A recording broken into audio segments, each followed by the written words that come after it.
इंतज़ार जूं घड़ियूं ख़त्म थी वयूं। अची रहियो आहे नओं एल्बम धमाकेदार शमन अली मीराली साहब जो। हिन वीडियो खे ज़्यादा से ज़्यादा शेयर भी कयो ऐं दोस्तनि ताईं पुॼायो। अचो तव्हांखे हिन वीडियो में कंफर्म डेट ॿुधायूं। अस्सलाम वालेकुम सभु दोस्तनि खे सिकंदर सेठार जे तरफ़ां सलाम जी। त दोस्तो अॼु असां तव्हांखे इहो ॿुधाईंदासीं जेको सिंध जो वॾो नालो आहे, किंग ऑफ सिंधी गीतनि जो शहनशाह शमन अली मीराली साहब। हुन जो न्यू एल्बम तमामु जल्दी अचण वारो आहे SM प्रोडक्शन में। ऐं हिन एल्बम ते काफ़ी महिनत थियल आहे ऐं हिन एल्बम में काफ़ी ॾुख जा सॉन्ग रखिया विया आहिनि ऐं हीअ एल्बम सिंध वासियुनि खे तमामु बहितरीनु पसंदि अची वेंदो।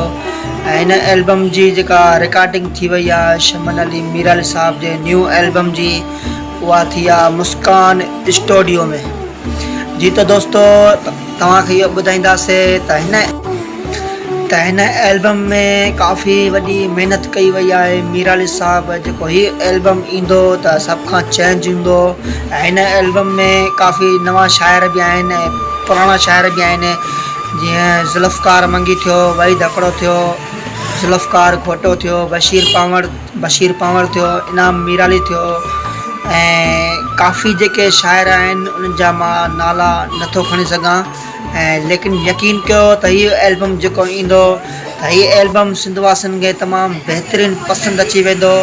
हिन एल्बम जी जेका म्यूज़िक आहे 2023 जी ज़बरदस्त म्यूज़िक आहे। हीअ एल्बम यकीन कयो, हिन एल्बम में मीराली साहब चयो आहे त हीअ एल्बम जेको ईंदो सिंध वासियुनि खे तमामु बहितरीनु पसंदि ईंदो।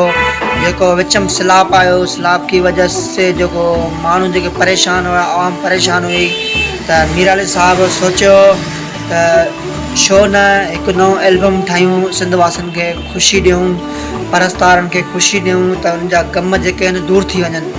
लेकिन इंशाअल्लाह हीअ एल्बम दिलनि वटि हूंदो ऐं हीअ एल्बम दिलनि में राज कंदो। हीअ एल्बम में काफ़ी महिनत थी हूंदी ऐं हिन एल्बम में काफ़ी सुपर हिट गीत आहिनि।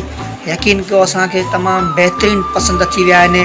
असां सां मीराली साहब कॉन्टेक्ट करे चयो त हीअ एल्बम जेको ईंदो त तमामु बहितरीनु एल्बम हूंदो, सिंध वासियुनि खे तमामु सुठो एल्बम लॻंदो ऐं हीअ एल्बम में काफ़ी महिनत थियल आहे ऐं यकीन कयो त तमामु जल्दी जेको मीराली साहब जो न्यू एल्बम अचण वारो आहे त बसि कुझु इंतज़ारु कयो। कुझु इंतज़ार जी घड़ियूं तमामु ख़तमु थी वेंदियूं।